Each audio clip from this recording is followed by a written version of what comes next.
안녕하세요. 오늘도 사연 살롱을 찾아주셔서 감사합니다.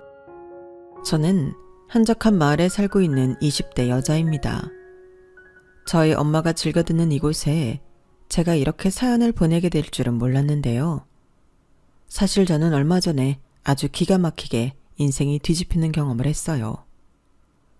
하지만 우여곡절이 많았던 만큼 길고 복잡한 저희 이야기를 어디에 풀어놓을 데가 없어 답답하던 차였죠.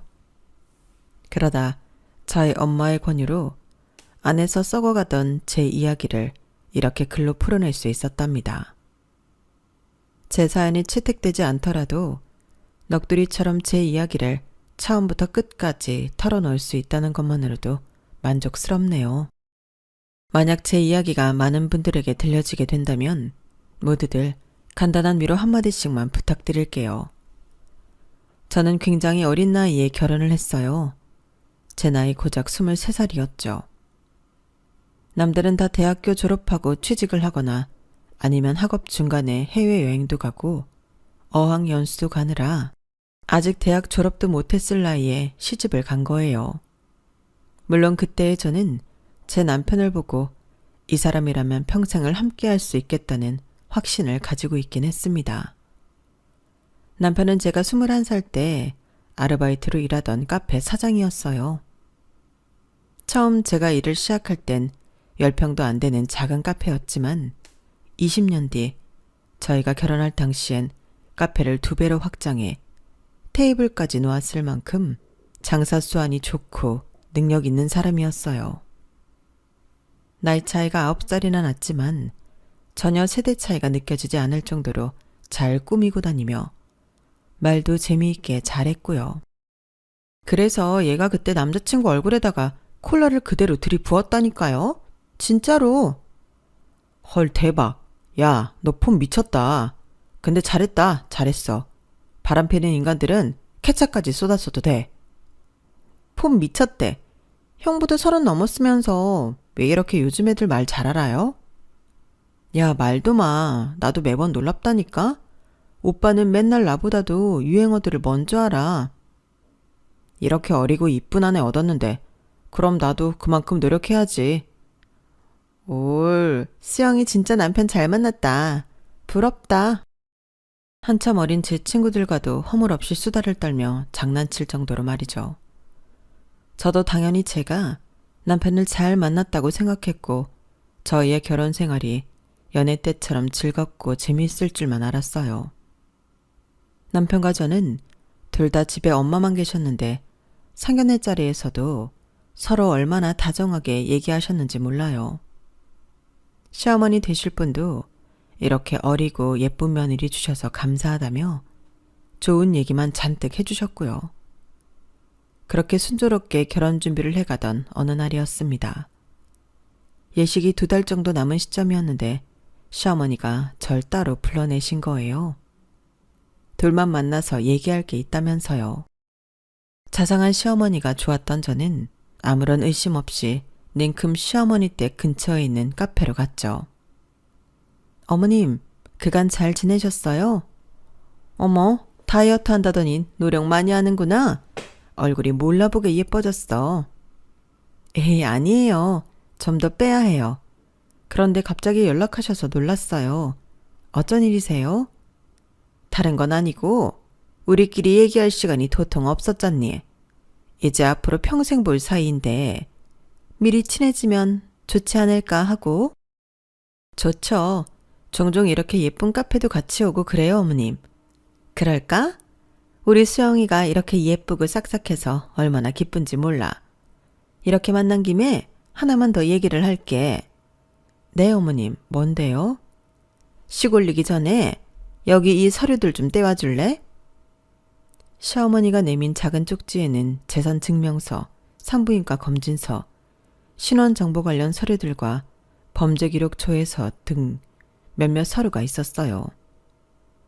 전 그 서류 목록을 보고 잠시 어안이 벙벙해졌습니다. 아니, 혹시나 해서 말이야. 당연히 우리 진언니가 선택한 아이니까 문제될 건 없겠다만 이런 서류를 통해 서로에 대한 믿음을 더 단단히 가지고 식을 올리는 게 너희에게 더 좋을 것 같아서 그래. 물론 우리 진원이 것도 내가 다 준비해서 주마.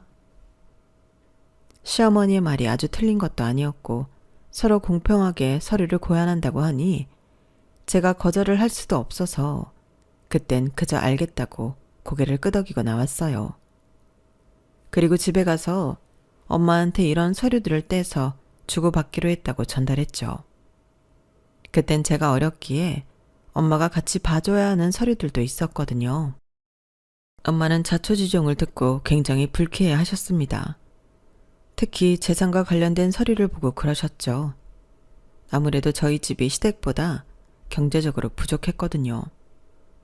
시댁은 결혼식 기준으로 5년 전 돌아가신 시아버지가 집도 차도 전부 마련해 놓고 집안 자체에 자그마한 대출 하나도 없을 정도로 자산 관리를 알차게 하고 가셨어요. 모아놓은 재산도 꽤 있었고요. 반면 저희 아빠는 제가 초등학교도 들어가기 전 돌아가셔서 그런 기반을 다져놓고 가시질 못하셨습니다.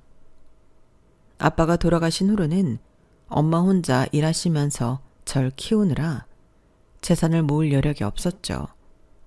당연히 아파트 대출도 좀 있었고요. 게다가 저도 이제 막 대학을 졸업하는 상황이었기에 남편처럼 제대로 된 경제활동을 하지 못했어요. 저는 당연히 시댁 식구들이 이런 저희 집안의 상황을 감안해 줄 거라고 생각해 별로 감정이 상하진 않았고 오히려 그쪽에서 먼저 서로 확실히 할 건 확실히 하자고 얘기한 게 내심 마음에 들기도 했어요. 시어머니와 남편이 정말 믿을 만한 사람들이구나 생각도 들었죠. 하지만 딸을 보내는 엄마의 입장은 다를 수밖에 없었던 모양입니다. 엄마는 목록에 적힌 서류를 순순히 다 떼주면서도 남편의 서류를 받으면 엄마한테 달라고 신신당부를 했습니다. 엄마가 알아서 잘 보관하고 있겠다면서요. 어쨌든 저희들은 서로 아무것도 걸릴 것 없는 깨끗한 서류를 주고받았고 결혼식까지 무탈하게 올릴 수 있었답니다. 신혼여행까지 다녀온 뒤 저희는 알콩달콩한 신혼생활을 보냈어요. 처음엔 소꿉놀이를 하는 것 같고 재밌더라고요. 남편 출근 전에 아침상 차려주고 퇴근할 때는 저녁상도 차려주는 게 전 좋더라고요. 하루 종일 집안일을 하는 것도 밖에 나가 일하는 것과 달리 시간이나 상황에 쫓길 일이 없으니 스트레스 받지 않고 잘했죠. 그런데 그런 평화로운 시간은 불과 반년도 넘기지 못하고 사라졌어요. 결혼 후부터 시어머니가 조금씩 불편해지기 시작했거든요. 그 첫 시작은 그놈의 요즘 애들 소리였습니다. 내가 얼마 전에 성태 엄마를 만났잖아?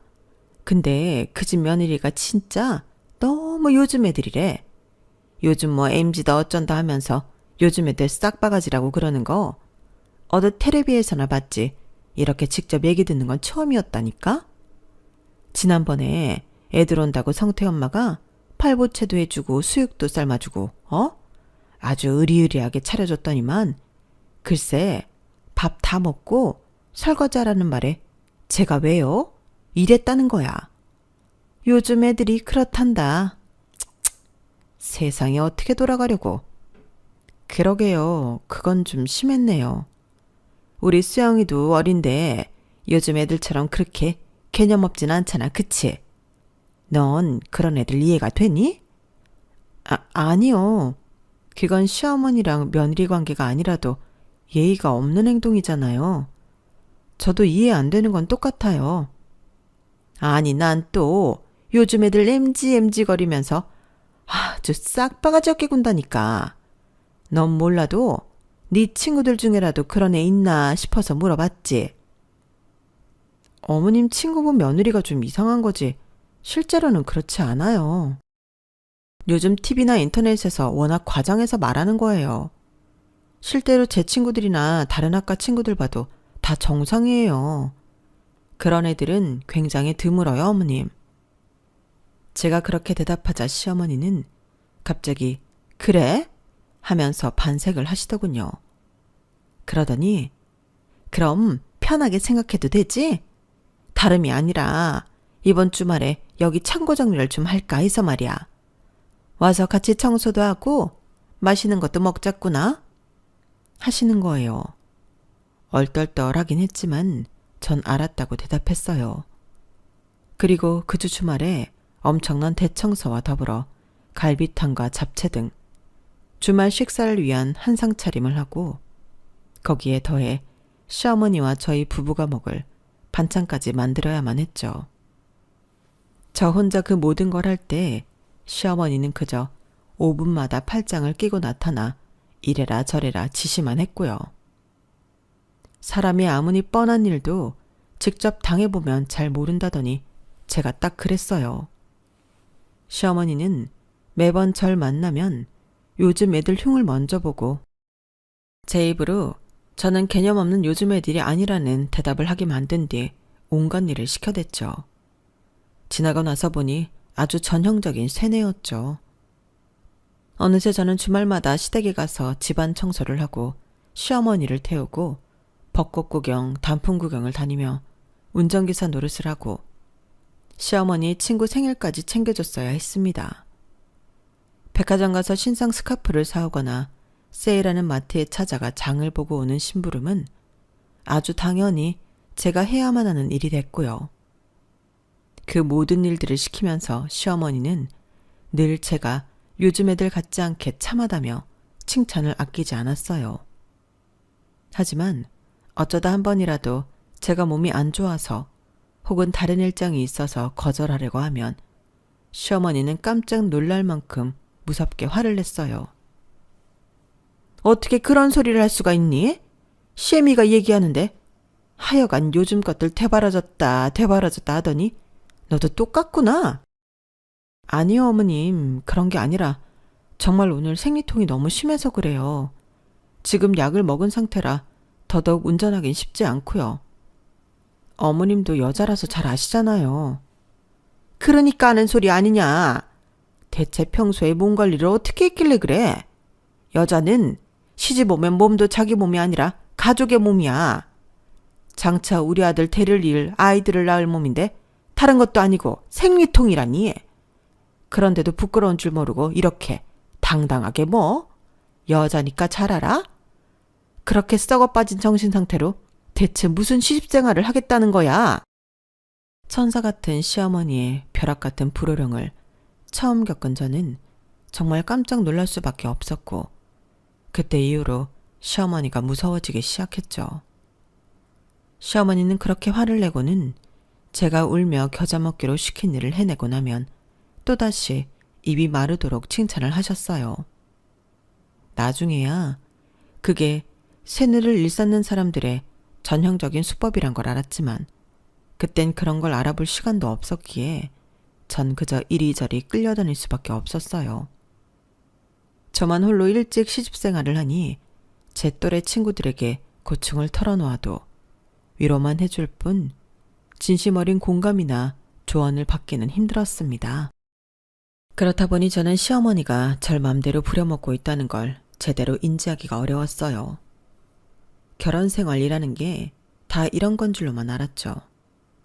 그러다 아주 우연한 기회에 교회라는 곳을 가게 되었어요. 저는 그런 데를 살면서 한 번도 가본 적이 없어서 성경 얘기나 이런 건 하나도 몰랐지만 적어도 거기 있는 사람들이 하나같이 착하고 제 말을 잘 들어주더라고요. 살면서 제 나이 또래의 친구들이랑만 사담을 나눠봤지 나이가 10살 이상 차이 나는 사람들이랑 수다를 떨 기회는 없었는데 교회 안에는 이모뻘의 집사님들과 허물없이 수다를 떨 수 있다는 게 너무 좋았죠. 제 이야기를 전부 털어놓진 않았지만 그대로 조금씩 꺼낼 수가 있었고 집사님들은 진심으로 공감도 많이 해주셨고 항상 절 마주칠 때마다 이것저것 챙겨주셨어요.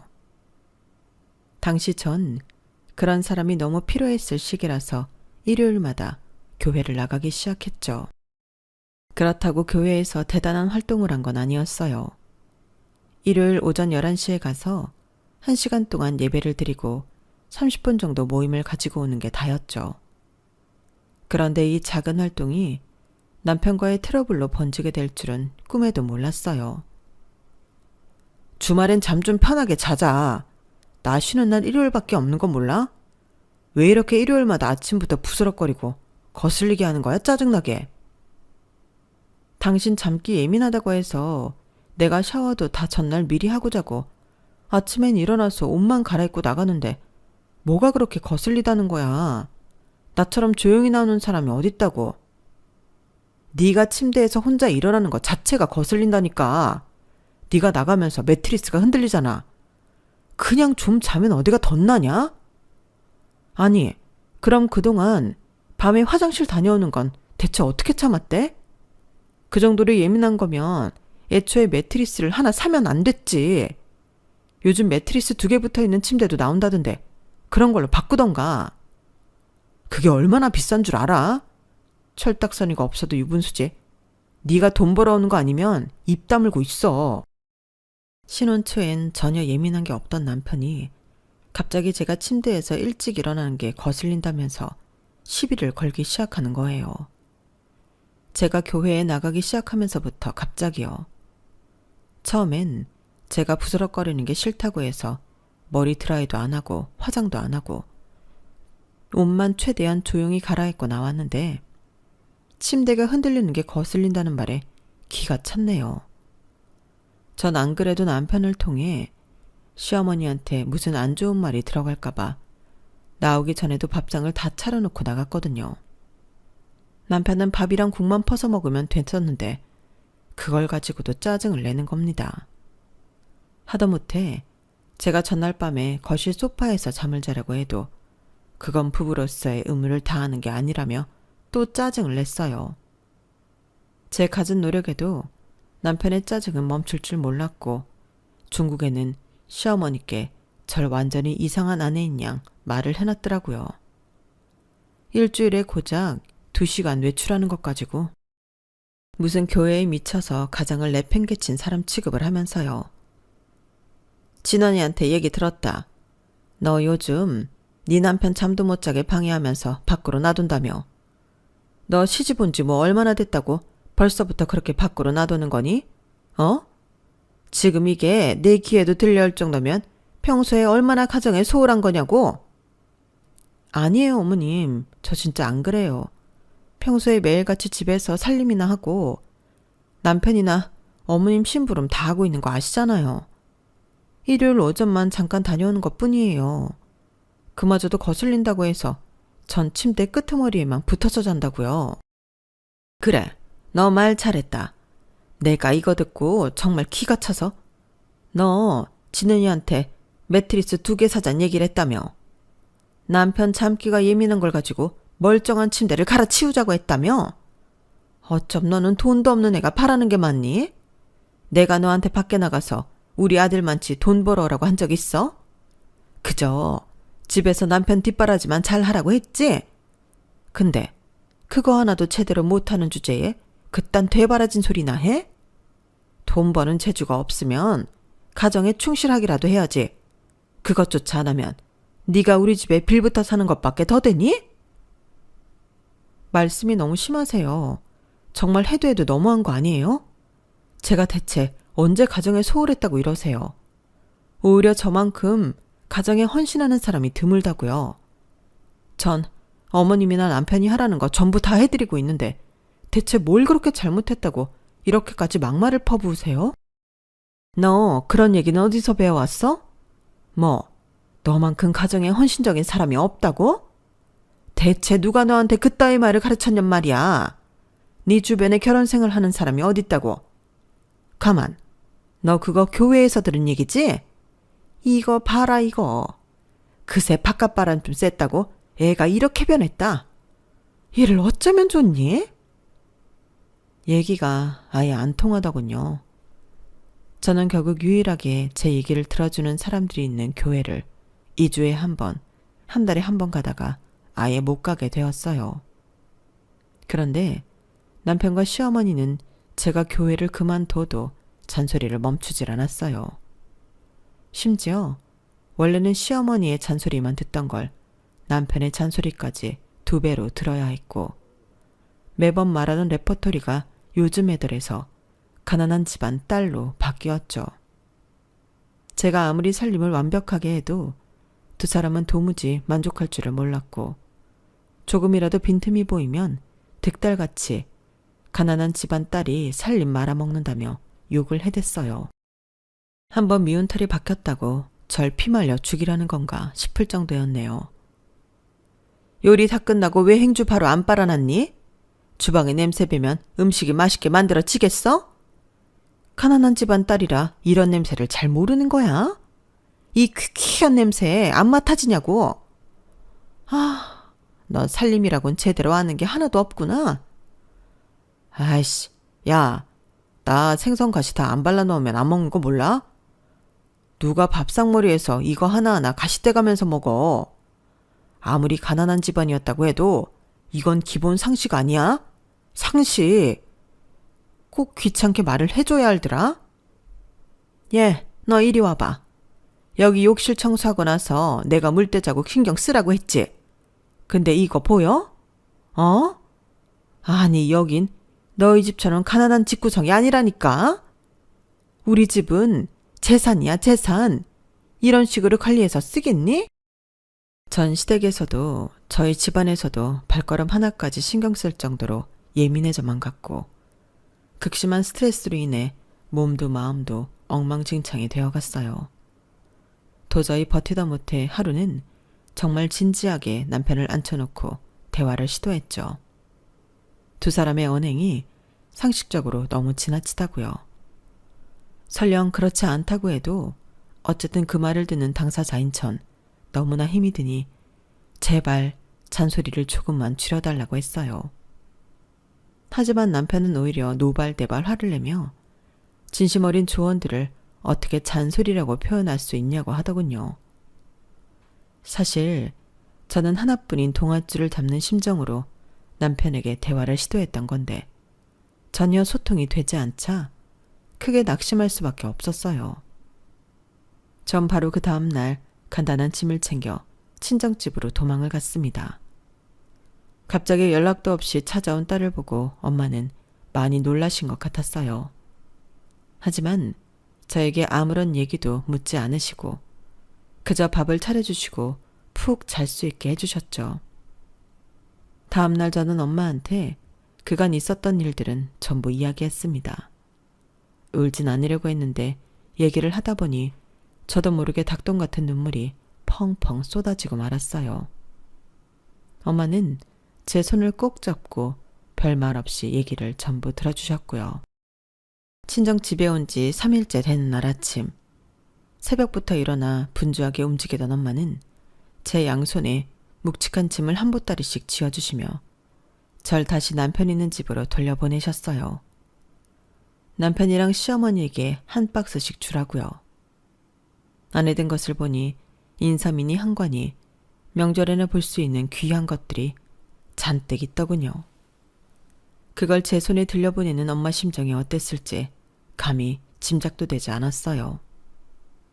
그날 집으로 돌아오는 버스 안에서 전 쉴 새 없이 소리 없는 눈물을 흘려야만 했답니다. 엄마의 선물을 받은 남편과 시어머니는 고맙단 소리조차 하지 않았지만 그래도 덕분에 3일간 집을 나갔던 것에 대해선 더 이상 잔소리를 듣지 않을 수 있었네요. 그리고 그때부터 엄마는 철마다 저희 집에 과일부터 해산물, 특등급 고기까지 보내주셨어요. 제가 아무리 그만 보내라고 얘기를 해도 그때그때 다른 이유를 대시며 꿋꿋이 보내셨죠.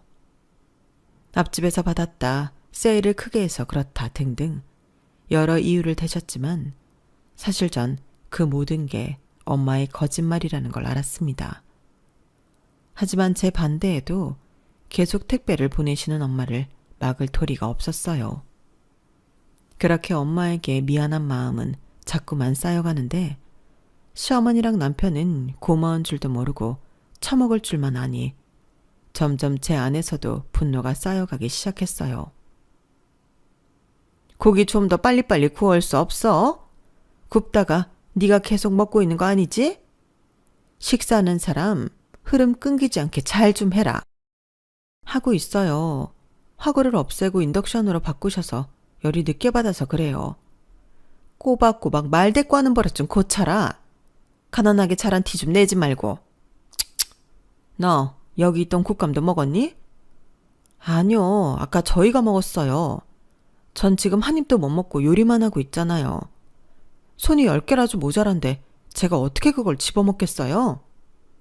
그렇게 말대꾸 할 시간에 더 빨리빨리 하라고. 아, 속 터져. 어쩌다 내 집에 저런 걸 들여서. 뼈 빠지게 지들 뒤치다거리 다 하고 살림하며 친정엄마가 보내온 귀한 재료로 밥상까지 차려주는데도 저한텐 한 입도 주기 아까워하더군요. 그런 모습을 보며 언제고 이 집에서 종노릇 할 수는 없겠다 싶어서 저도 집에서 할 수 있는 일을 조금씩 찾아서 하기 시작했습니다. 확실히 여자도 경제력이 있어야 한다는 옛날 어른들 말씀이 하나 틀린 게 없더라고요. 남편과 시어머니 모르게 일을 하면서 저는 차곡차곡 돈을 모아갔어요.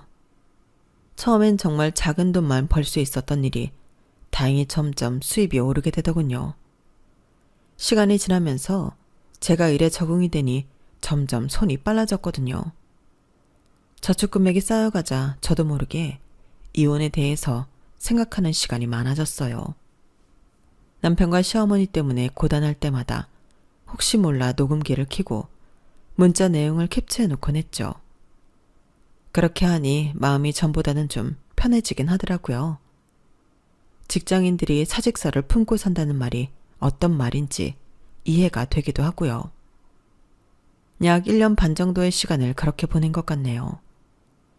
하루는 저희 엄마가 김장김치를 또 보내오셨어요. 그런데 그 양이 무려 50폭이나 될 정도의 양이었죠. 당시 배추값이 많이 올라서 뉴스도 여러 차례 나왔었는데 그 정도 양의 김장김치를 보내시니 제가 당장 전화해서 엄마께 정말 이러지 말라고 얘기했어요. 엄마는 그때도 시어머니 20포기 드리고 남편과 저는 30포기 가지고 잘 먹으라는 말씀만 하셨죠. 하지만 제가 정말 진지하게 그러지 말라고 그럴 필요도 없는 인간들이라고까지 이야기를 하니 처음으로 알겠다고 대답을 해주시긴 했습니다. 그리고 통화를 하는 김에 돈을 어느 정도 모아두었던 저는 엄마를 집으로 초대했어요. 이번엔 제가 엄마께 제대로 보답을 해드리고 싶었거든요. 엄마가 만들어준 김치로 한 끼를 먹고 저녁엔 고급 레스토랑을 데려가 드리고 싶었어요.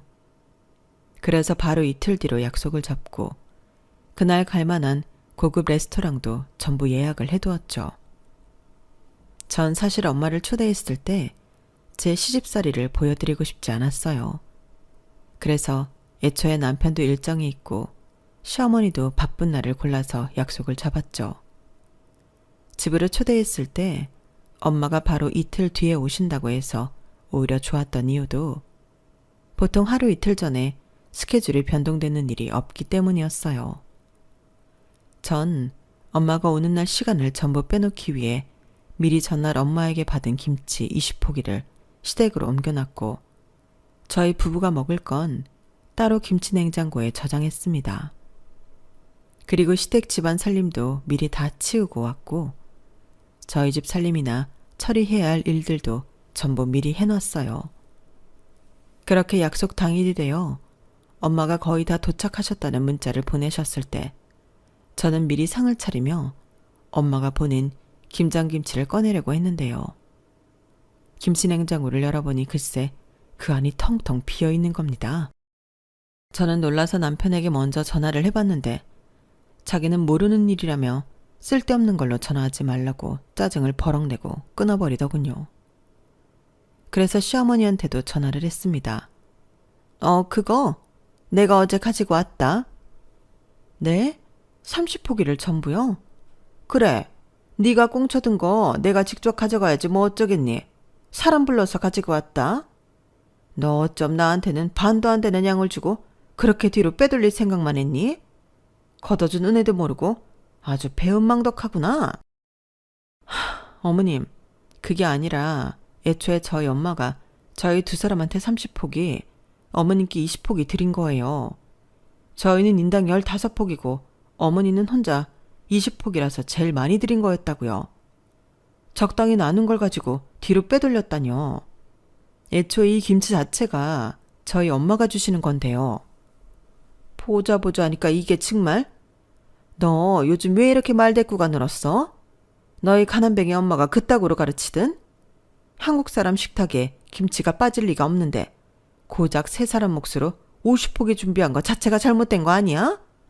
100포기를 보내도 모자랄 판에. 정도를 모르는 시어머니의 뻔뻔한 소리에 전 속이 부글부글 끓었어요. 하지만 친정엄마가 곧 들어오실 예정이었기에 더 이상 핸드폰만 붙잡고 있을 수는 없는 노릇이었죠. 전 화를 꾹 눌러 참고 시어머니한테 일단 알겠어요, 어머님. 그 50포기는 다 드세요. 일단 전화 끊을게요. 하고 전화를 끊어버렸어요.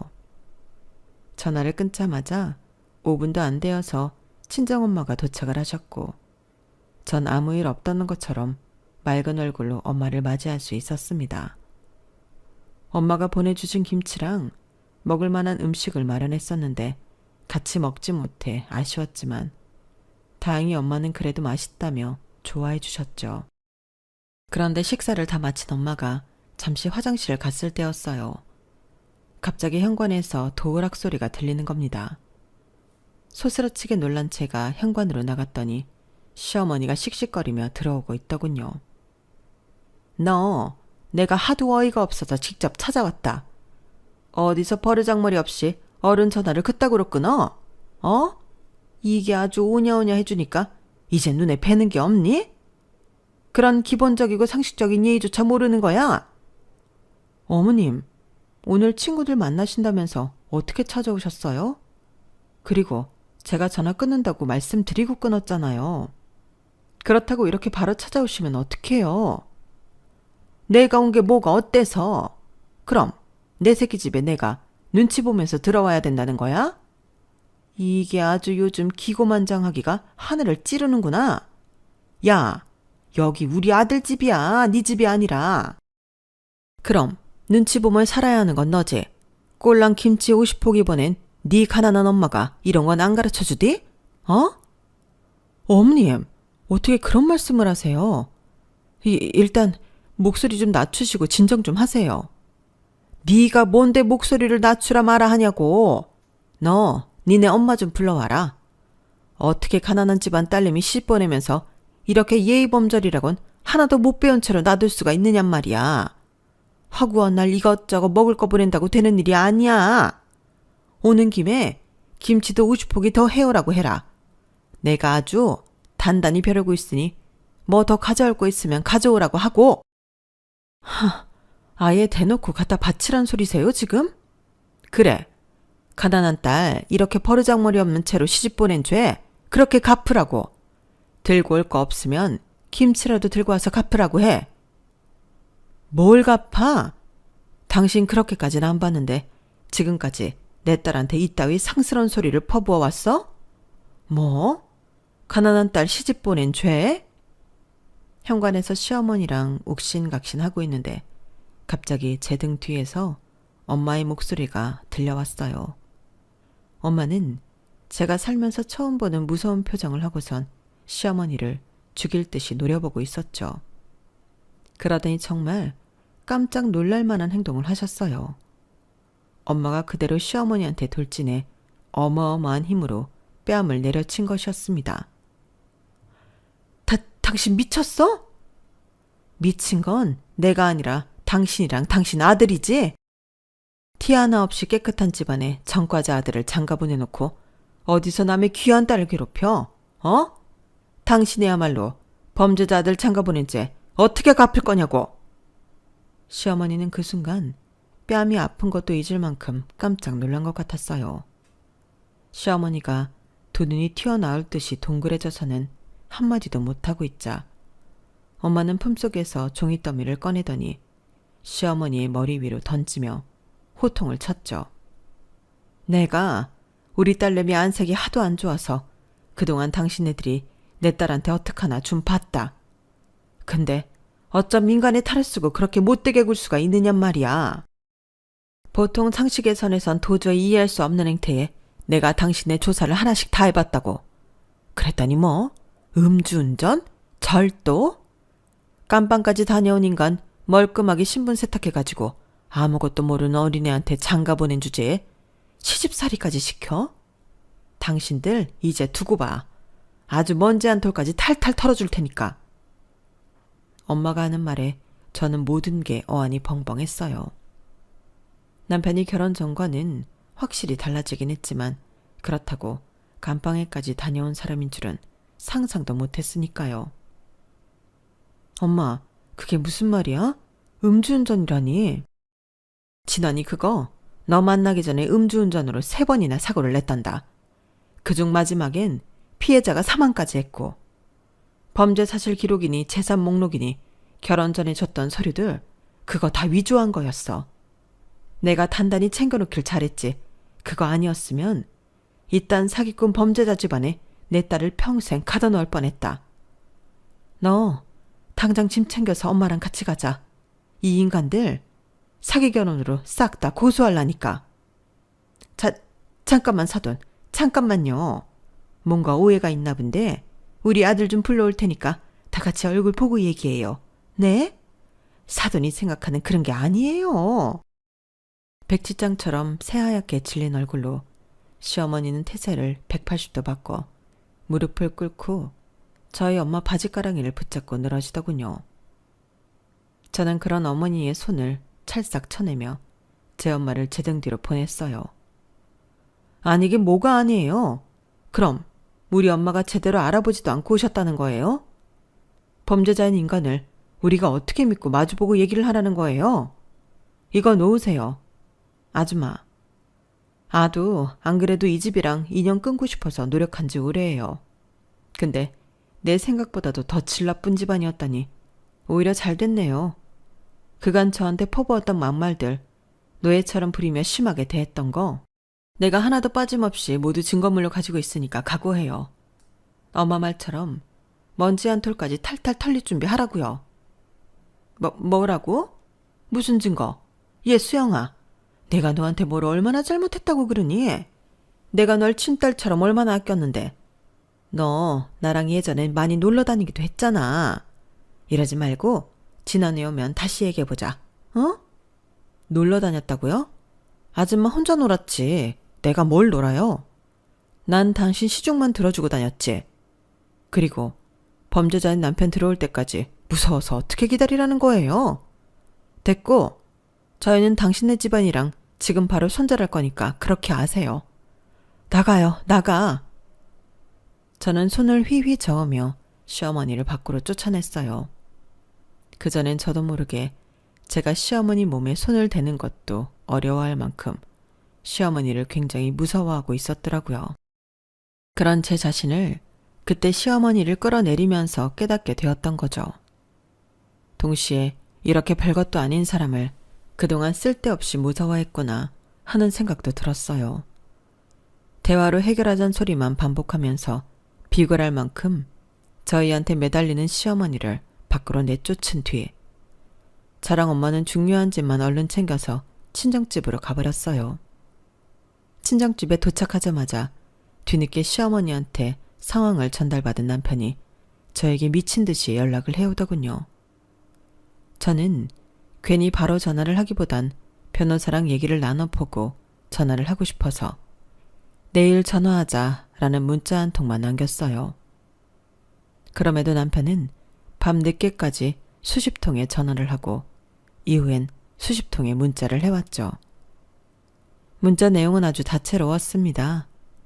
처음엔 구구절절 자기가 다 사정이 있어서 그런 거라고 하더니 또 저에게 사랑한다면서 되도 않는 착한 척을 하다가 나중엔 입에 담기도 어려운 욕설들을 보내왔죠. 전 다음 날이 되자마자 엄마와 함께 변호사 사무실을 찾았어요.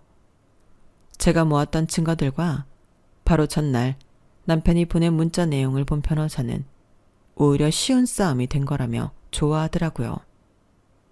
저희는 그날 바로 소장까지 작성을 마쳤어요. 정말로 시댁을 영영 벗어난다고 생각하니 저는 10년 묵었던 채증이 내려가는 것처럼 생기를 되찾고 몸이 되살아나는 것만 같았어요. 나중에 알게 됐는데 시어머니랑 남편이 이렇게까지 길길이 날뛰는 이유가 다 있더라고요. 범죄 이력이 많은 전과자였던 남편은 사기죄까지 저지른 것이 밝혀지면 또다시 실형을 살게 될 수도 있었기 때문이에요. 게다가 남편과 시어머니가 그동안 저한테 막대해왔던 것은 전부 엄연한 폭력이었어요. 제가 모든 증거를 가지고 두 사람을 신고하면 남편의 죄질이 굉장히 불량하다고 보여지면서 감방에 다시 가게 될 확률이 더더욱 올라가게 되는 것이었죠. 단순한 이혼이랑은 차원이 달랐기 때문에 두 사람이 그런 반응이 나올 수밖에 없었던 거였습니다. 전 남편, 아니 그 범죄자 사기꾼이 감옥에 들어가면 당장 저와 엄마한테 해코지할 수도 없을 테니 저는 오히려 잘됐다 싶었어요. 엄마가 그 걱정을 정말 많이 하셨거든요. 변호사가 말한 대로 모든 일들은 쉽게 끝이 났어요. 시어머니였던 여자는 집행유예 판결을 받았고 남편이었던 사람은 다시 감방으로 들어가게 되었죠. 엄마랑 전 그 두 사기꾼한테 받은 돈으로 친정집을 팔고 다른 곳으로 이사를 갔어요. 저는 전 남편이 그리 두렵지 않았지만 저희 엄마가 혹시 모르니 거주지를 옮기는 것이 좋겠다고 하셨거든요. 어차피 제 일이 컴퓨터만 있으면 어디서든 할 수 있는 일이라서 그전과는 다르게 한적한 동네로 이사를 왔어요. 번화가가 아니다 보니 집값이 저렴한 데다 작은 마당까지 딸려 있어 날이 좋을 땐 밖에서 한동안 시간을 보내기도 한답니다. 얼마 전엔 유기견은 할 말이 입양에 키우고 있고요. 요즘의 삶은 강아지와 일이 전부인 아주 단조로운 삶이에요. 제 나이대 사람들은 이런 조용한 생활을 지루해 하겠지만 저는 그간 너무 전쟁 같은 시간들을 보내서인지 행복하기만 해요. 시간이 좀 지나니 엄마는 제가 아직 젊다며 내년쯤엔 다른 남자도 만나보라고 은근슬쩍 말씀하시더라고요. 하지만 전 전혀 그럴 생각이 없답니다. 지금처럼 앞으로 평생 엄마랑 같이 평화롭게 지내고 싶어요. 때때로 지난 일들이 떠올라 괴로웠지만 어디 가서 털어놓을 데도 없고 답답했는데요. 어제 오늘 꼬박 이틀 내내 열심히 글로 적어내고 나니 이제야 마음이 후련해요. 제 이야기를 들어주셔서 감사합니다. 이 글을 듣게 될 분들은 과거의 저처럼 바보같이 불합리한 걸 참고 살지 않으셨으면 좋겠어요. 모두 행복하시길 바랍니다. 여러분, 사연 댓글에 응원과 현명한 조언 부탁드려요. 좋아요와 구독은 저에게 큰 힘이 됩니다. 오늘도 좋은 일 가득하세요.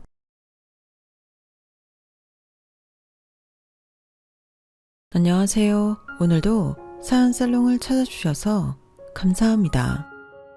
저는 올해 38살 직장에 다니면서 워킹맘으로 바쁘게 살고 있는 사람입니다. 몇 년 전 저에게 있었던 일에 대해 이야기해보고자 이렇게 사연을 적게 되었어요. 지금은 시간이 지나 조금은 진정이 되었지만 다시 사연을 적으며 이 일을 떠올리려고 하니 아직도 마음이 진정되지 않습니다. 제 이야기는 바로 전 남편에 관한 이야기인데요.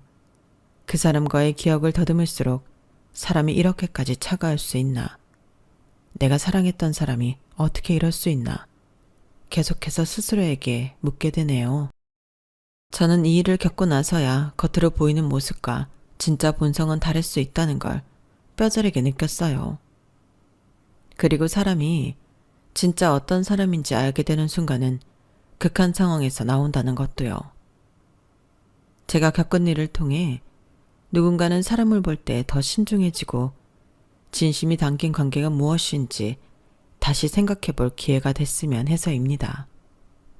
부디 이 사연을 들으시고 내 곁에 있는 사람이 진정으로 내가 어려울 때도 함께 할 수 있는 사람인지 생각해 볼 수 있는 계기가 되셨으면 좋겠어요.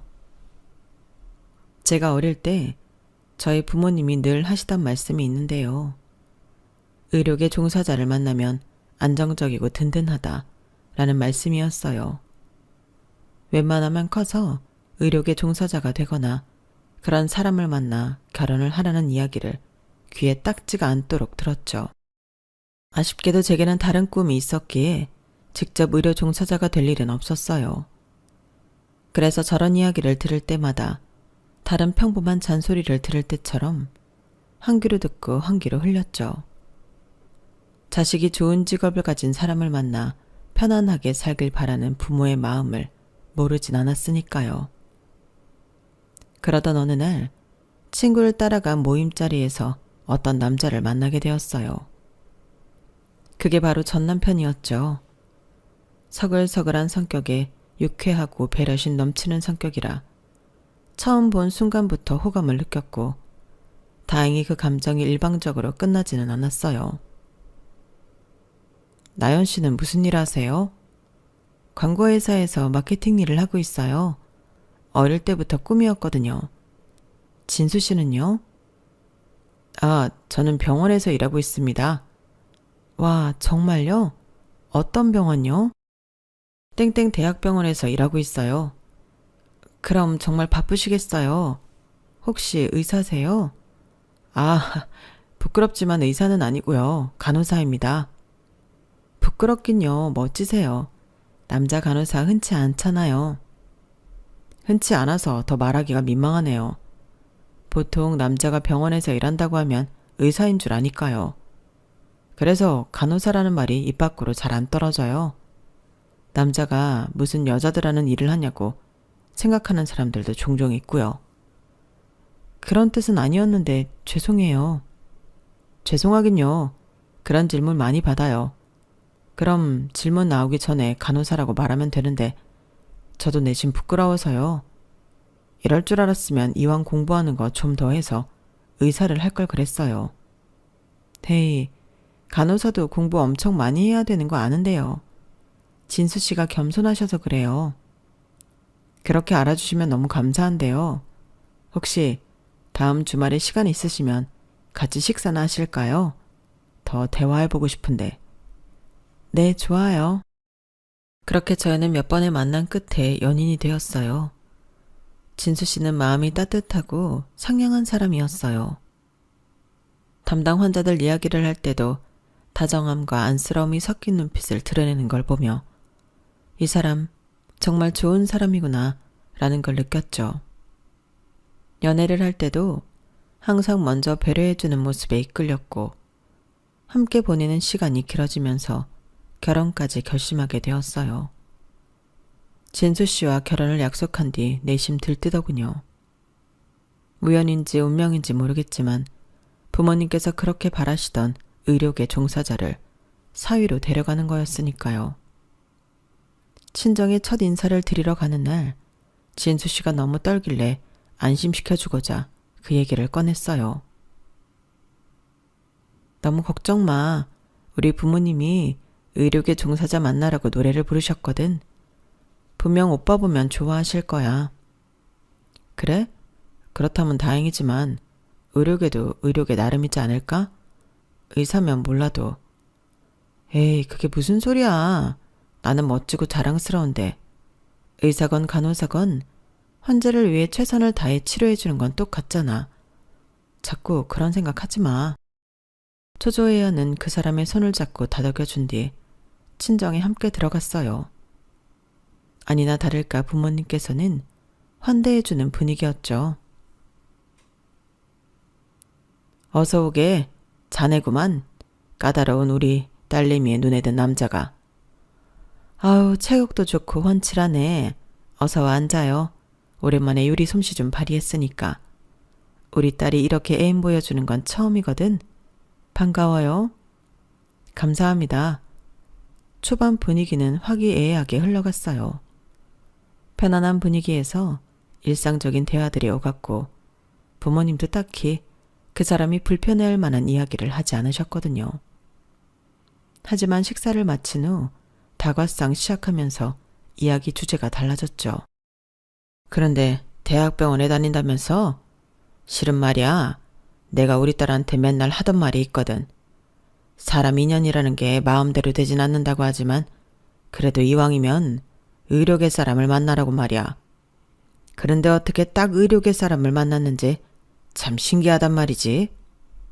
그러니까 우리 집안에 의료 쪽은 아무도 없어서 그런지 환상이 있었다고 해야 할까? 이쪽도 뭐 별거 없습니다. 분야 차이일 뿐이죠. 장인 장모님 어디 불편하신 데 있거나 하면 제가 최선을 다해서 도와드릴게요. 어머, 너무 좋지. 말만 들어도 벌써 너무 고맙다. 우리 앞으로 늙고 병들 일만 남았잖아. 아주 우리 사위 덕에 노후가 든든하구만. 그래, 그럼 좀 궁금해서 말인데 자네는 종목이 뭔가? 종목이요? 왜 그 흉부외과라든지 그런 거 있잖아. 의사들은 다 자기 전공 종목이 있지 않나? 의사요? 그래, 왜 그러나? 아빠께서 잘못 내뱉으신 한마디에 갑자기 집안에 찬물을 끼얹은 듯 조용해졌어요. 저 역시 머릿속이 새하얘졌죠. 그러고 보니 모 대학병원에 다닌다고만 이야기하고 간호사라는 걸 빼먹고 이야기 안 한 모양이었어요. 아빠, 이 사람은 간호사야. 갑자기 웬 의사야? 내가 언제 의사 만난다고 했어? 뭐? 간호사? 간호사라고? 아니, 난 당연히 대학병원 다닌다기에 의사인 줄로만 알았지. 아니에요, 간호사예요. 그래, 그렇구만. 아니, 그런데 요즘 세상에 남자가 간호사를 하나? 간호사는 대부분이 여자일 텐데. 뭐 드물긴 하지만 남자도 간호사가 있기는 합니다. 그래도 힘쓰는 일도 필요할 때가 많아서 남자 간호사 있으면 다들 좋아합니다. 아, 진수 씨도 당황을 했는지 말을 얼버무리며 최대한 상황을 피해가려고 하더군요. 하지만 아빠께서는 워낙 옛날 뿐인지라 남자 간호사 존재 자체를 이해를 잘 못하시는 듯 했어요. 하유, 뭐 의사나 간호사나 의료일 하는 거야 마찬가지니 좋기는 한데 이왕이면 사내라면 공부를 좀 더 해서 의사를 하지 그랬나? 그랬으면 간호사 일 하는 거랑은 또 삶이 완전히 달라졌을 텐데 그런 생각은 안 해봤나? 아빠 무슨 말씀이세요? 간호사도 공부 많이 해야 돼요. 그러니까 하는 말이야. 어차피 많이 할 공부 좀 더 했으면 우리 딸이 딱 의사 안 해도 되고 얼마나 좋았겠어. 안 그런가? 저는 제가 하는 일에 만족하면서 다니고 있습니다. 간호사 공부만으로도 여기까지 오기 쉽지 않았고요. 그래 아빠, 아무것도 모르면서 누가 의사 좋은 거 몰라서 그래? 아빠한테 그렇게 이야기하면 좋겠어요? 아이고 알았다 그래. 지 서방이라고 편들기는 애비가 돼서 아쉬운 소리를 좀 해볼 수도 있지. 아무튼 내가 무례했던 건 미안하네. 그래, 의사고 간호사고 뭐가 중요해? 사위가 이렇게 착하고 우리 딸하고만 사이좋게 잘 지내면 됐지.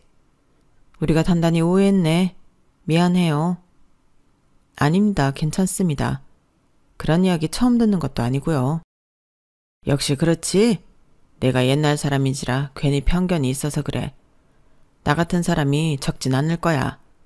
잘 몰라서 그러니 자네가 이해 좀 해주게. 네, 장인어른. 그날 친정에서의 대화는 그렇게 잘 마무리되는 듯 했어요. 하지만 차를 타는 순간 남편은 운전대에 엎어진 채 화가 난 듯 숨을 씩씩거리며 쉬더군요. 왜 그래? 왜 내가 간호사인 걸 부모님께 미리 말씀을 안 드렸어? 어?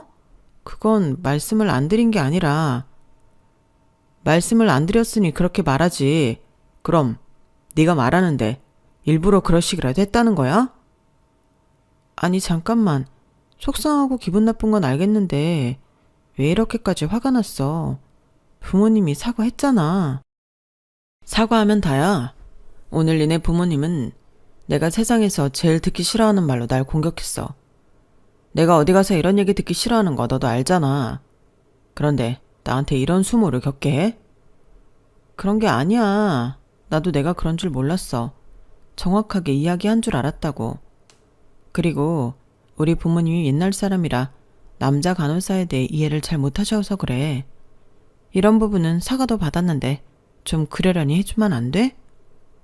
오늘 확실하게 아셨으니까 다시 이런 일 반복되지 않을 거야. 그래, 니네 부모님한테 똑바로 전해. 다시는 내 앞에서 내 직업 욕보이는 발언 하지 마시라고. 알겠어. 그런데 왜 이렇게 세게 말해? 이러다 나까지 기분 다 상황했어. 나까지 화를 내야 속이 시원하겠어? 점점 거칠어지는 말투에 저까지 덩달아 화가 나더군요. 끓어오르는 분노를 겨우 눌러 참고 경고하듯 말하니 남편도 속으로 화를 삭히는 것 같았어요. 아니야. 내가 이런 거엔 좀 예민해서 과하게 반응한 것 같아. 괜찮아. 오늘은 서로 실수한 거니까 너무 탓하지 말자. 그날 저는 남편의 태도에 정말 깜짝 놀랐어요. 연애하는 기간 내내 그렇게 갑작스럽게 화가 올라와서 버럭하는 모습은 처음 봤거든요. 물론 남편이 그 부분에 있어 약간의 컴플렉스를 가지고 있다는 건 첫 만남부터 눈치를 챘지만 그게 이 정도일 줄은 몰랐어요. 그때 너무 낯선 모습에 놀란 마음 반, 그리고 이 부분은 절대 건드리면 안 되겠다는 무서운 마음 반 정도로만 생각했어요.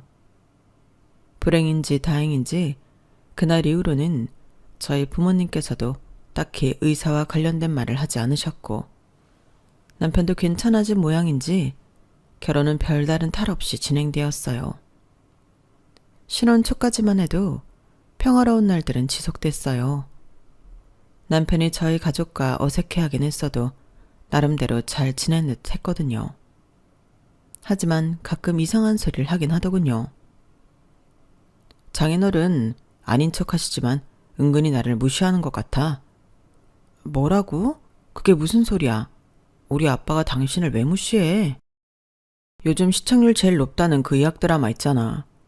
그걸 식사하시다 말고 꼭 본방송으로 봐야겠다면서 트는 이유가 뭐야? 내가 왜 그 배우가 심각한 얼굴로 의사놀이라는 걸 보고 있어야 하냐고. 일부러 나 먹이려고 그러시는 거 아니야? 대체 무슨 소리를 하는 거야? 아빤 별 생각 없이 트신 거야. 결혼 전에도 좋아하는 드라마가 하는 시간엔 그러셨어. 진심이야? 그놈의 좋아하는 드라마가 죄다 의학 드라마인 게 말이 되냐고. 저번에도 무슨 정신병원 의사 나오는 드라마였잖아. 아빠가 그쪽에 관심이 많고 흥미가 있으신 걸 어떡해. 이젠 하다하다 드라마 취향까지 지적하는 거야? 아빠한텐 이제 더 이상 당신이 의사인지 간호사인지 중요하지가 않아. 하긴 당신이 이 감정을 어떻게 알겠어? 당신은 몰라. 내가 그 드라마를 틀 때마다 얼마나 가시방석인지 체할 것 같다고. 아, 내가 진짜 못 살겠다. 병원에서 일하는 사람이 친정에서 병원에 비읍자만 나와도 치를 들고 경기를 일으키더라고요. 처음에는 몇 번 그러다 말 줄 알았는데 방치안이 점점 더 심해지는 듯 했어요. 그런 일들이 하도 반복되니 친정 부모님의 행동이나 말에 저도 모르게 더 신경을 쓰게 되더라고요. 하지만 친정 부모님께서는 정말로 아기도 별 생각도 없이 하신 행동에도 남편은 버튼이 눌린 사람처럼 집에 와서는 난리를 쳤어요. 그런 모습에 저도 점점 지쳐갔죠. 남편의 하소연도 하루 이틀이지 아무리 아니라고 해명을 하고 대화를 시도하려고 해도 제 좋을 대로만 해석을 해버리니 어느 순간 포기를 하게 됐어요. 제가 들어준다는 느낌이 없어져서인지 남편은 이제는 대놓고 친정아빠에게 화를 풀기 시작했어요. 아우, 요즘 영 몸이 안 좋네. 정말요? 어디가 어떻게 안 좋은데? 요새 들어서 몸이 자주 피곤하고 소화도 잘 안 돼. 왜 이러지? 아유, 당신도 참 우리 사이가 간호사인데 사위한테만 물어봅시다. 네? 저한테 뭘 물어보시겠다는 거예요? 요즘 몸이 너무 피곤하고 소화도 안 되고 눈꺼풀도 자주 떨리는데 왜 이런 것 같나? 아우 참, 장인어른도 그걸 제가 그렇게 만들어서 어떻게 알겠습니까? 그 정도 경지면 제가 의사를 했겠죠. 그러지 마시고 인터넷에 검색해 보세요. 요즘 사람들은 아프면 병원에 오는 게 아니라 인터넷에 검색부터 해본다는데 옛날 분이라서 모르셨나? 요즘 세상이 얼마나 좋아졌는데요. 인터넷에 검색만 해도 다 나옵니다. 아무리 그런 세상이라도 인터넷의 불특정한 정보보다는 환자를 많이 본 자네가 더 잘 알지 않겠나. 장인어른, 이 나이에 건강한 분이 어딨겠어요? 검사하면 뭐 하나씩 다 나올 연세이신데 이렇게 대충 이야기하시면 곤란하죠. 건강검진이라도 좀 제대로 받아보시고 물어보시던가요. 제가 무슨 얘기만 듣고 척 보면 척 진단 내립니까? 이런 걸 물어보고 싶으셨으면 의사 사위를 들이셨어야죠. 여보, 아빠가 그냥 좀 물어본 걸 가지고 왜 그렇게까지 이야기를 해? 아니, 그렇잖아. 무슨 야매로 진단받겠다는 것도 아니고 내가 괜히 아무렇게나 진단 내렸다가 잘못되면 그땐 내가 의사 아니어서 이렇게 됐다고 내 탓하실까봐 무서워서 함부로 진단 내리겠어? 안 그러세요? 제가 감히 진단을 내려도 되겠습니까? 내가 아무리 잘못됐다고 한들 그 책임을 어떻게 자네한테 묻겠나. 그냥 요새 컨디션이 좋지 않아 가볍게 물은 건데 그게 그리도 불쾌했다면 미안하네. 그리고 내가 전에 했던 말 때문에 일어나 본데 그만 좀 잊어주게. 내가 사과했지 않나. 몹시 불쾌하고 화날 만한 상황에도 아빠께서는 애써 웃으시며 상황을 무마해 보려고 노력하셨어요. 연세가 있으신 만큼 자존심도 있으신 분께서 지난 일에 대해 잊지도 않고 그렇게 진중하게 사과를 하는데도 남편의 입을 꾹 다물고 반응하지 않더군요. 마음 같아서는 또다시 대판 싸움이라도 치르고 싶었지만 남편에게는 그날 일이 엄청난 충격이었으니 이러겠지. 시간이 흐르고 잊혀질 때쯤이 되면 괜찮아지겠지 라고 생각하며 꾹꾹 참아 넘겼어요. 여기서 더 뭐라고 해봤자 분란만 커지고 그날의 상처를 되새김질하는 꼴밖엔 되지 않을 거라고 생각했거든요. 하지만 그 이후에도 남편은 정말 오랫동안 일부러 친정 아빠에게만 무안을 줬어요. 자네 말대로 건강검진을 받았네. 자네 덕분에 예약도 빨리 잡고 참 고맙네. 간호사 사위인 것도 죄송한데 이 정도는 거뜬히 해드려야죠. 혈액검사 결과표를 받았는데 설명을 들었는데 뭐라고 했는지 정신이 없어 제대로 못 들었네. 자네가 좀 설명해 줄 수 있겠나? 뭘 봐달란 말씀이세요? 수치가 정상 범위인지 그런 것 말이야. 대충 보니까 정상인 것 같기는 한데. 아, 장인어른께서 직접 혈액검사 수치도 해석하시라고요? 요즘은 비전문가들도 이런 거 보면서 자가진단 내리나 보네요. 여보, 내가 그런 식으로 말하지 말랬지. 아빠가 부탁을 했으면 부탁하신 것만 좀 보고 해주면 되잖아. 그래, HbA1c 수치랑 공복 혈당만 봐서는 부족한데요. 인슐린 저항성이랑 C펩타이드도 체크하셨어요? 그게 뭔가? 그리고 ALT랑 AST 수치도 같이 봐야 간 기능 문제 없는지 확인할 수 있는지 그건 챙기셨나요? 그런 건 병원에서 따로 안 알려주던데. 겉보세요, 장인어른. 이런 건 그냥 의사 선생님한테 여쭤보시면 됩니다. 괜히 아마추어가 봐봐야 헷갈리기만 해요. 여보, 그렇게 말하지 말고 좀 어르신들 알아듣기 쉽게 설명해 줄 수는 없어? 당신 환자들한테도 그렇게 설명하지는 않을 거 아냐. 글쎄, 보통 이런 건 의사들이 환자한테 설명을 하지. 그리고 해석해달라고 하시길래 있는 그대로 해석해드리려고 한 건데 뭐가 문제야? 당신 진짜 해도 너무하다. 충분히 쉽게 풀어 설명할 수 있음에도 남편은 일부러 어려운 용어를 나열하면서 친정아빠를 바보처럼 느껴지게 만들었어요. 그날도 정말 눈물이 날 때까지 피 터지게 싸웠어요. 아무리 싸움에 지쳐도 남편은 끊임없이 싸울 일을 만들더군요. 친정 부모님, 그 중에서도 자신의 컴플렉스를 직접적으로 건드렸던 친정 아빠에 대한 태도는 전혀 바뀔 기미가 안 보였어요. 그러던 어느 날이었어요. 회사에서 일을 하고 있는데 친정 엄마에게 전화가 오더라고요. 워낙 바쁜 상황이라 전화를 한 번에 받지 못하고 다음에 회신해야겠다고 생각하고 있는데 2통이 더 연달아서 오더라고요. 그쯤 되니 뭔가 급한 일이 생겼나 보다 싶어 얼른 받았는데 엄마께서 숨이 넘어갈 것 같은 목소리로 저를 부르셨어요. 그제서야 불길한 느낌이 들었죠. 아, 세상에. 나연아, 나연아. 엄마, 왜 그러세요? 진정하고 말씀해보세요. 무슨 일이 생겼어요? 니네 아빠가 뭐요? 아빠가 왜요? 자전거를 타고 외출했다가 추돌 사고에 휘말려서 아유, 이를 어쩌나.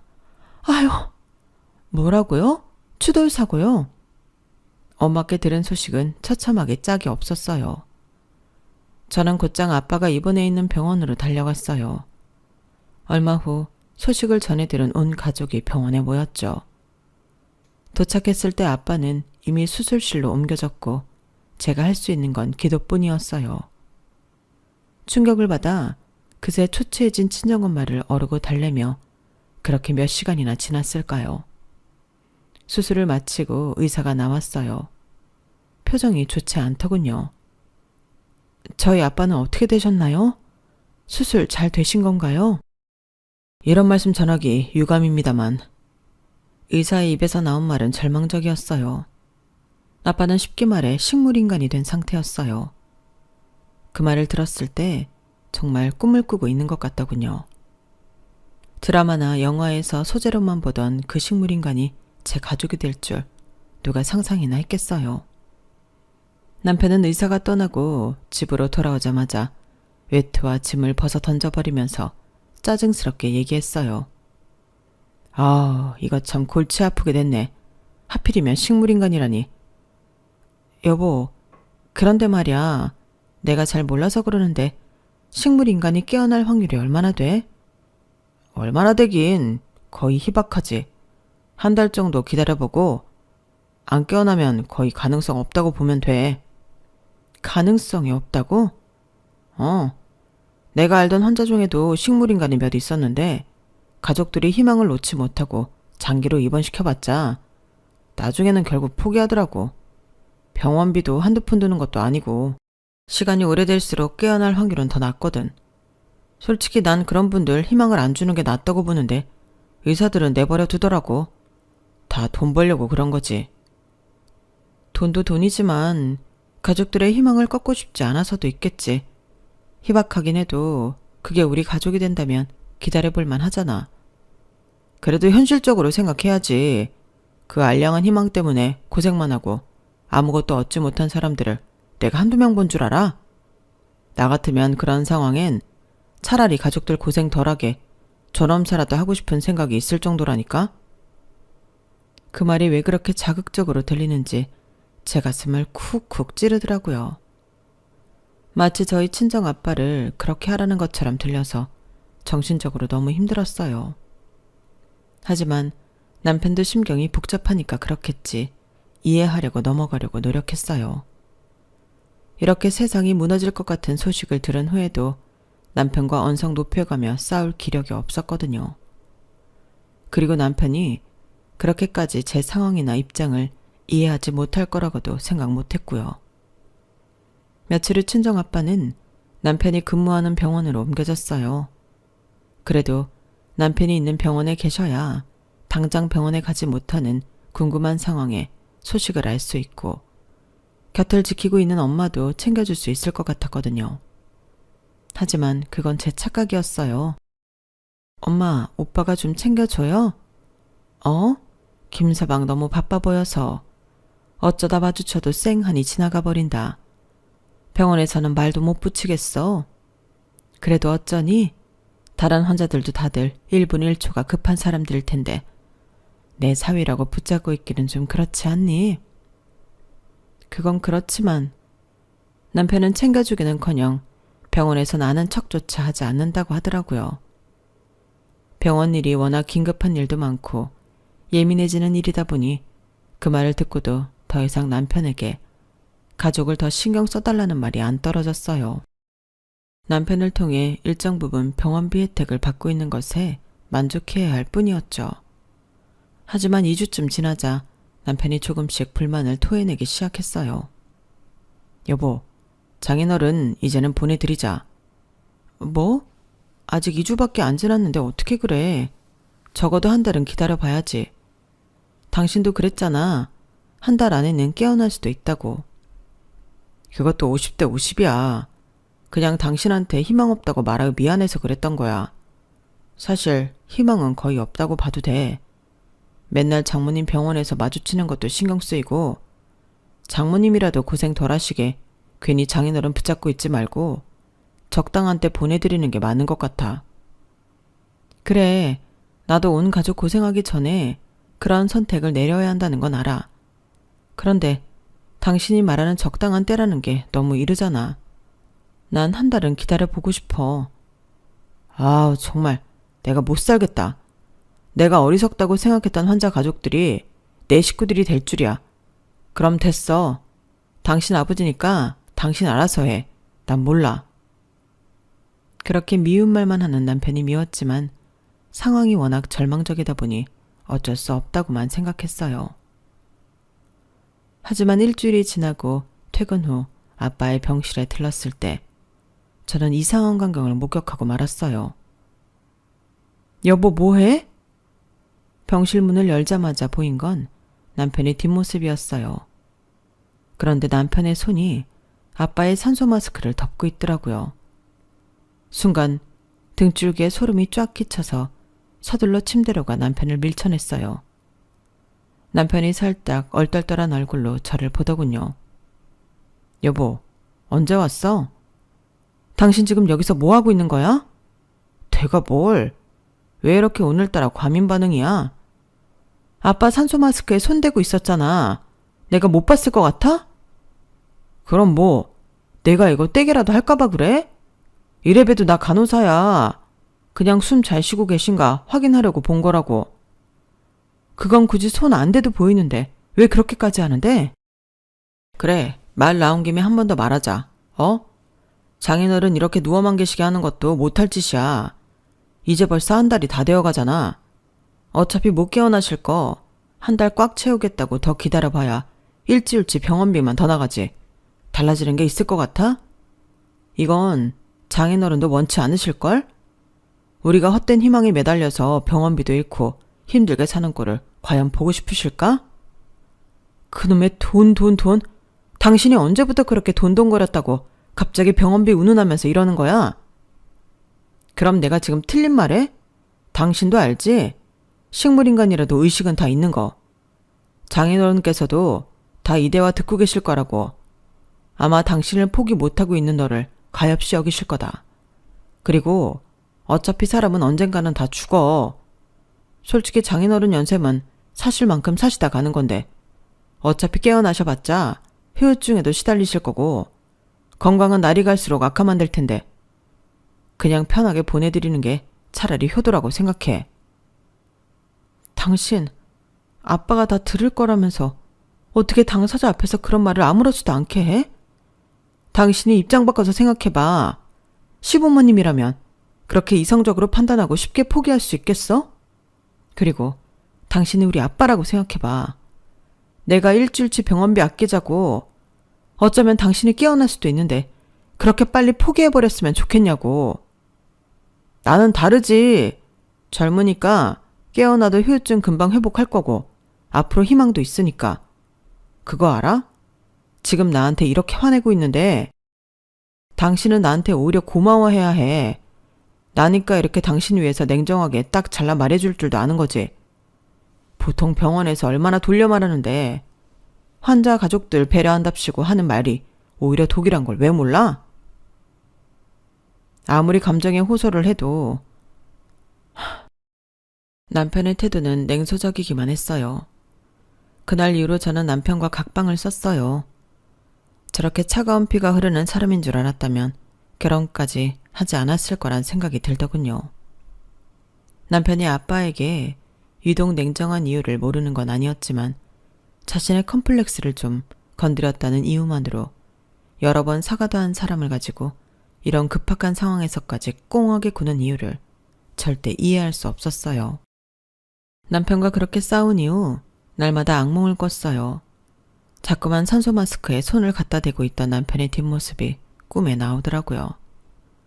불안해서 그런 것도 있겠지만 이거 좀 이상하다 싶어서 소형 카메라를 구입해 병실에 숨겨뒀어요. 실시간으로 병실을 들여다볼 수 있는 캠이었죠. 그렇게라도 하지 않으면 도저히 불안해서 안 되겠더라고요. 그러던 어느 날이었어요. 이상하다 싶을 만큼 유독 회사에서 업무가 집중이 안 되더라고요. 그래서 아빠가 잘 계시나 싶어 캠을 켰는데 이상한 장면이 눈에 밟혔어요. 남편이 누워 계시는 아빠를 한참 보더니 또 산소 마스크에 손을 갖다 대더군요. 등골이 오싹해져서 남편에게 전화를 걸었지만 남편은 울리는 핸드폰 화면을 확인하더니 전화를 꺼버렸어요. 1분 1초가 너무 초조해 엄마께 전화를 걸었지만 엄마께서도 받지 않으시더라고요. 순간 날짜를 보아하니 아빠께서 입원한 지 딱 한 달이 되는 날이었어요. 저 인간이 정말 미쳤나? 저도 모르게 벌떡 일어났고 동시에 화면 속 남편이 산소 마스크를 떼버렸어요. 반사적으로 눈물이 터져 나오더군요. 사무실 바닥에 주저앉아 엉엉 울면서 저 인간을 죽여버려야겠다는 생각밖엔 들지 않았어요. 그때였어요. 화면 속 아버지께서 돌아서는 남편의 손목을 탁 잡더라고요. 저는 순간 제가 잘못 봤나 싶어서 눈을 비볐어요. 하지만 다시 봐도 맞더라고요. 아빠께서 깨어나신 게요. 남편은 깜짝 놀랐는지 소스라치게 놀라며 팔을 뿌리치고는 병실 밖을 도망치듯 나갔어요. 동시에 엄마께 회신 전화가 왔죠. 엄마, 지금 의사 불러서 아빠 병실로 빨리 가주세요. 저도 금방 갈게요. 네. 병실에 도착하자 아버지께서 힘겹게 숨을 쉬면서 살짝 미소를 지으시더군요.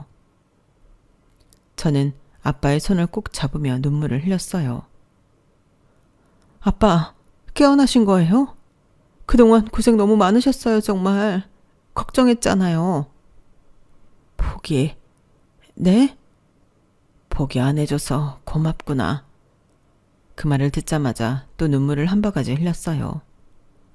산소 마스크가 떼어지는 순간 그보다 더 많이 울 순 없을 거라 생각했는데 눈물이 마르지 않은 샘처럼 터져나오더라고요. 그동안 맘 졸여가며 고생했던 게 그 말 한마디로 다 보상받는 느낌이었어요. 그런데 김서방 말이다. 김서방이 네 아빠, 말씀 안 하셔도 알아요. 지금은 너무 힘드시니까 말씀 마세요. 제가 다 알아서 할게요. 저는 친정 식구들에게 녹화된 화면을 보여주었고 특히 어머니께서는 분노에 가득 차 어쩔 줄 몰라 하셨어요. 세상에, 김서방 믿고 이 병원에 넣어놨더니 이런 짓을 할 줄이야. 너무 소름 돋아서 정말. 어떻게 의료인이라는 사람이 환자한테 이럴 수가 있니? 언니, 아무래도 형부 이 인간 콩밥을 먹어봐야 정신을 차릴 것 같아. 그리고 당장 이 인간이랑 이혼해. 이런 사람이랑 언니가 같이 사는 꼴 더는 못 보겠어. 그걸 말이라고. 어떻게 우리한테 이렇게 해? 이 인간 인생이 끝장나는 꼴을 봐야 나도 속이 시원하겠어. 저희는 병원 측에도 CCTV를 요구했지만 아빠가 입원한 곳에는 그날 CCTV가 확인되지 않는다고 하더군요. 아무래도 남편이 병원 인맥을 써 손을 봐놓은 모양이었어요. 그걸 알고 나니 더 소름이 돋았어요. 병실을 따로 녹화를 해두길 잘했다는 생각이 들었죠. 저는 녹화된 영상을 들고 남편에게 가 눈앞에서 재생시켜줬어요. 당신이 감히 이런 짓을 해? 화면에 당신 얼굴까지 적나라하게 다 찍혔어. 이건 명백한 살인 미수야. 여보, 잠깐만. 이게 대체 뭐야? 언제 이런 걸 찍은 거야? 지금 그게 중요해? 당신 인생이 날아가게 생겼는데 우리 아빠가 당신한테 뭘 그렇게 잘못했다고 이런 일을 당해야 해? 우리 가족을 고통스럽게 한 만큼 당신도 좀 고통스러워 봐야 해. 우린 절대 당신을 용서할 생각이 없어. 여보, 잠깐만. 여보, 다 우리 잘 살아보자고 그런 거였잖아. 장인어른이 저렇게 기적적으로 깨어날 줄 나라고 알았겠어? 알았다면 그러지도 않았겠지. 하지만 정말 운이 좋아서 그런 거지. 보통은 안 깨어나는 게 정상이라고. 난 당신 짐을 덜어주려 했을 뿐이야. 뭐? 내 짐을 덜어줘? 말은 똑바로 해. 내 짐이 아니라 당신 짐이었겠지. 내가 그동안 얼마나 당신을 이해해보려고 노력했는 줄 알아? 근데 그 노력을 다 물거품으로 만들었어. 죄를 지었으니까 그냥 합당한 벌을 받으면 돼. 그게 당신이 할 수 있는 유일한 속죄야. 늘 남편만 냉정하다고 생각했는데 저도 필요한 순간이 오니 한없이 냉정해지더라고요. 남편이 친정 아빠에게 한 짓을 제 눈으로 본 순간 남편의 인생을 박살내버리고 싶다는 생각뿐이었어요. 그래서 단 한순간의 망설임도 없이 바로 법적인 조치를 취했어요. 남편은 이러지 말라며 애원하고 저는 뿌리치고 시간이 영원히 멈춰버린 것만 같은 괴로운 순간들이었지만 정신 차려보니 시간은 빠르게 흘러 어느덧 법원의 판결을 받는 순간이 오더군요. 피고는 보호자의 동의 없이 환자의 생명유지 장치를 제거하려 했으며 이는 명백한 의료법 위반 및 살인 미수에 해당한다. 남편은 제가 생각했던 적법한 판결을 받았어요. 의료인으로서 최악의 비윤리적인 행위에 간호사 면허박탈은 물론이고 저희 가족에게 거액의 손해배상까지 하게 되었죠. 그 판결이 법원에 울리는 순간 남편은 세상 무너진 얼굴을 하더군요. 그토록 아끼던 돈도 다 날아가게 생겼고 사회적인 지위도 본인이 열등감에 빠져있느라 소중함을 느끼지 못했을 간호사 면허까지 모두 잃게 되었어요. 여보, 제발 이건 아니잖아. 그건 그냥 모든 가족을 위한 선택이었고 한순간의 실수였어. 그 한순간이 우리 아빠를 죽일 뻔했어. 다시는 아빠를 만나지 못할 뻔했다고. 당신이 화난 건 알겠지만 장인어른만 아니면 우리 꽤 사이 좋게 지냈잖아. 당신도 나보다 더 이상 이보다 좋은 인연을 어떻게 찾겠어? 어? 제발 이러지 말자. 미안하지만 당신이 산소호흡기에 손을 가져갔던 그날부터 우린 좋은 인연이 아니라 최악의 인연이 됐어. 그러게 그 선만은 넘지 말았어야지. 미안한 말이지만 부모님 목숨을 담보로 삼으면서까지 재결합할 만큼 당신을 더 이상 사랑하지 않아. 우리한테 좋았던 시간들은 이제 다 끝나버린 거야. 당신의 알량한 자존심과 차가운 마음 때문에 이제 그만하고 죗값을 치러. 판결을 받은 후에도 남편은 제게 몇 날 며칠을 매달렸지만 저는 남편을 더 이상 봐줄 생각이 없었어요. 본인이 저지른 죄에 대한 죗값은 고통스러울지언정 혼자서 고독하게 치르는 게 맞으니까요. 그래서 바로 이혼 소송을 했고 너무나 명확히 유책 배우자인 남편은 꼼짝없이 이혼을 당해야 했어요. 너 정말 괜찮은 게냐? 그래도 둘은 사이가 좋았지 않니? 아빠, 그게 무슨 말씀이세요? 아빠도 다 들으셨잖아요. 어떻게 아빠 앞에서 대놓고 그런 말을 한 사람을 용서하겠어요? 이 사건이 아니더라도 전 그런 말을 아빠 앞에서 했다는 것 자체부터 절대 용서 못해요. 그래도 괜히 나 때문에 네가 좋은 짝을 잃은 건 아닌가 걱정이구나. 내가 깨어나 망정이지 못 깨어나고 여전히 사경을 헤매고 있었다면 너와 네 엄마가 얼마나 고생을 많이 했겠니? 그걸 생각하면 아빠가 참 미안하구나. 미안해하실 필요 전혀 없어요. 아빠가 다치고 싶어서 다치신 것도 아닌데 전 오히려 다행이라는 생각이 들어요. 그렇게 오랜 세월을 저 사람과 살아왔는데도 저런 생각을 가진 사람인 줄은 전혀 몰랐거든요. 간호사라는 사람이 한 사람이라도 더 살리는 것에는 관심이 없고 오로지 돈. 그렇게 좋아하고 알뜰살뜰 아끼던 돈, 이제는 저희 가족에게 손해배상금과 위자료로 다 뜯길 생각하면 지금쯤 배나 꽤 아플 거예요. 참 마음이 아팠던 건 그 와중에서도 아빠께서 제 걱정을 먼저 하셨다는 점이었어요. 사위의 손에 다시는 못 깨어나실 뻔했음에도 앞으로 살아갈 날이 많은 저를 오히려 걱정하시더군요. 그땐 마냥 화가 나서 이해를 못했었는데 이런 게 부모의 마음인가. 딸을 낳은 지금에서야 조금 알 것 같아요. 아빠께서는 기적적으로 깨어나신 후 재활치료를 열심히 받으셨고 저희 가족은 다시 웃음을 찾았어요. 저 역시 이혼 후 새 삶을 시작했고요. 이제는 더 이상 불안한 관계 속에서 제 감정을 희생시키지 않아요. 사실 이런 일을 겪고 나니 사랑했던 사람도 믿었던 사람도 끝까지 봐야 된다는 생각이 강해졌어요. 겉으로 친절하고 다정하다고 해서 그 사람의 본질을 쉽게 믿을 수가 없더라고요. 그래서인지 의심이 많아진 제가 새로운 사람을 만나 인연을 맺을 수 있을 거라고는 미처 생각도 못했어요.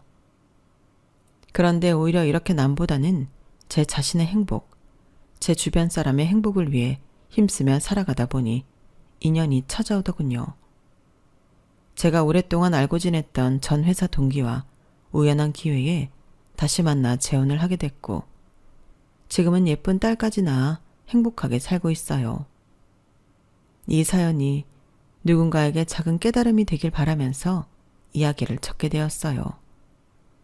곁에 있는 사람이 정말 극한의 상황에서도 나를 지켜줄 수 있는 관계인지, 끝까지 믿을 수 있는 사람인지, 그 사람과 함께 있을 때 진심을 주고받으며 살아갈 수 있는 관계인지 잘 살펴보실 수 있길 바랍니다.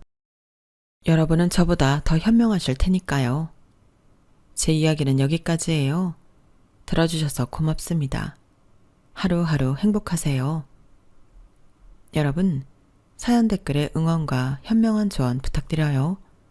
좋아요와 구독은 저에게 큰 힘이 됩니다. 오늘도 좋은 일 가득하세요.